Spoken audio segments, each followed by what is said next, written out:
किस तरीके से ये कामिका एकादशी व्रत करना चाहिए, तो मैं वो बताने का प्रयास आपको कर रहा हूं। आप लोग बड़े ध्यान से सुनेंगे। श्रीमद् भगवत गीता में दान और तप, इन सब का बड़ा विशेष तौर पे वर्णन किया गया है। तप माने जब हम व्रत करते हैं तो अपने शरीर को हम लोग एक तरीके से तपाते ही हैं।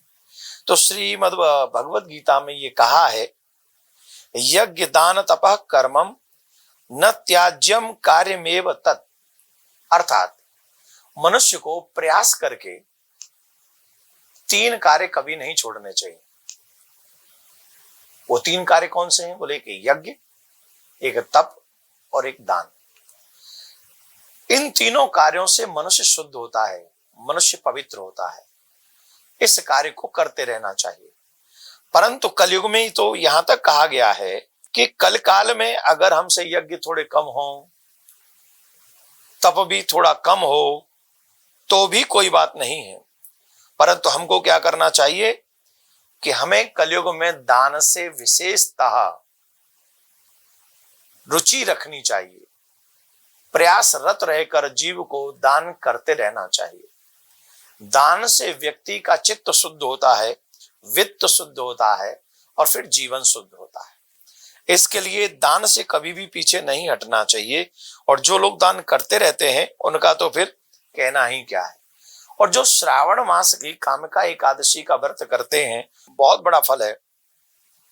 जो फल गंगा, काशी, नैमिषारण्य, पुष्कर स्नान में मिलता है, वह श्रावण मास के कामिका एकादशी के दिन विष्णु भगवान को, माने प्रिया कांजू भगवान को, उनकी पूजा करने से उससे भी कई गुना ज्यादा फल हमको प्राप्त हो जाता है।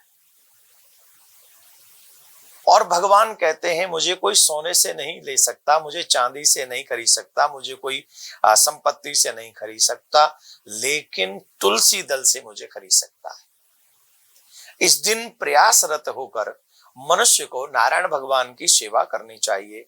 प्रातः काल जल्दी अर्ली वेला में उठना चाहिए। फिर स्नान के बाद संकल्प करना चाहिए और संकल्प के बाद में फिर भगवान विष्णु को स्नान इत्यादि कराना चाहिए। विष्णु माने अपने इष्ट को। अगर आपके इष्ट राम जी हैं तो राम जी को, प्रियाकांजू है प्रियाकांजू को, नारायण है तो ये सब एक ही है। तो अपने इष्ट को स्नान कराना चाहिए, धूप दीप नैवेद्य आदि देना चाहिए। और फिर बहुत विशेष बात है, तुलसी दल अवश्य अर्पण करना चाहिए। कहते हैं जो मनुष्य श्रावण मास में भगवान का पूजन करते हैं, उनसे देवता, गंधर्व, सूर्य आदि सब पूजित हो जाते हैं। आप जब भगवान का पूजन कर रहे हैं तो अकेले भगवान का पूजन नहीं हो रहा, भगवान के अंग में सभी देवता विराजमान है। वो सभी देवता आपके उस पूजन से पूजित हो जाते हैं। इसलिए भगवान की पूजा श्रावण मास में, और शिव की भी पूजा कर रहे हैं और नारायण भगवान की भी पूजा करनी चाहिए। अतः पापी से पापी व्यक्ति भी जो उनकी पूजा करता है, तत्क्षण वो है पाप मुक्त हो जाता है।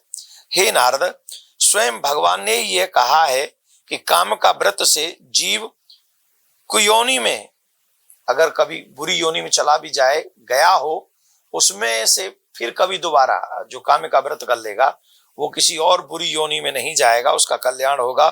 भक्ति पूर्वक तुलसी दान भगवान विष्णु को अर्पण करता है, वे संसार के समस्त पापों से मुक्त हो जाते हैं। विष्णु भगवान न रत्न से, न मोती से, न मणि से, न किसी आभूषण से प्रसन्न होते हैं। भगवान विष्णु तो मात्र और मात्र तुलसी दल से प्रसन्न होते हैं। इसलिए तुलसी दल विशेषतः भगवान इष्ट को अपने को अर्पण करना चाहिए। एक और बात जो मैं आपको बता दूं, कामिका एकादशी की रात्रि में जागरण करते समय अपने मंदिर में या देवालय में जाकर निश्चित तौर पर एक घी का दीपक अवश्य जलाना चाहिए।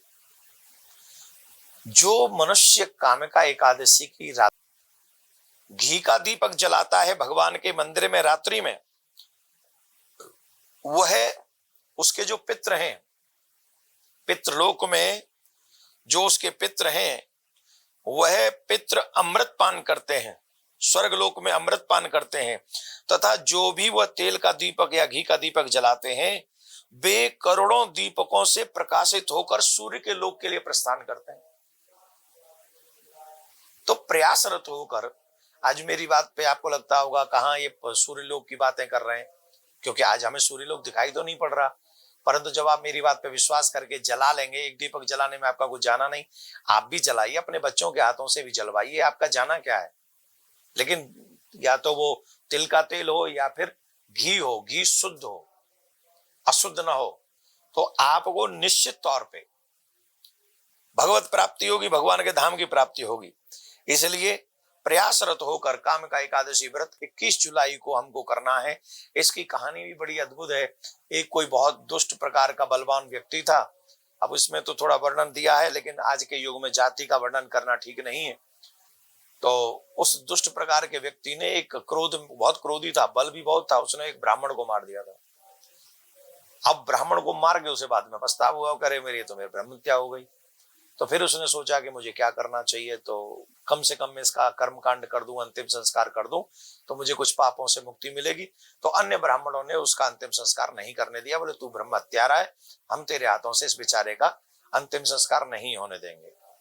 तो बड़ा और दुखी हुआ, वो निर्बल होने लगा, वो कमजोर होने लगा, उसकी ब्रह्म हत्या उसके जीवन पे असर करने लग गई। तो एक बार दुखी होकर किसी संत से पूछा, तो उन्होंने कहा श्रावण मास की कामिका एकादशी का व्रत करो तो तुम्हारे समस्त पाप नष्ट हो जाएंगे। तो संत की बात उसने मानी और कामिका एकादशी व्रत उसने किया, जिसके कारण जो है उसका वो पाप नष्ट हो गया और उसका उद्धार हो गया।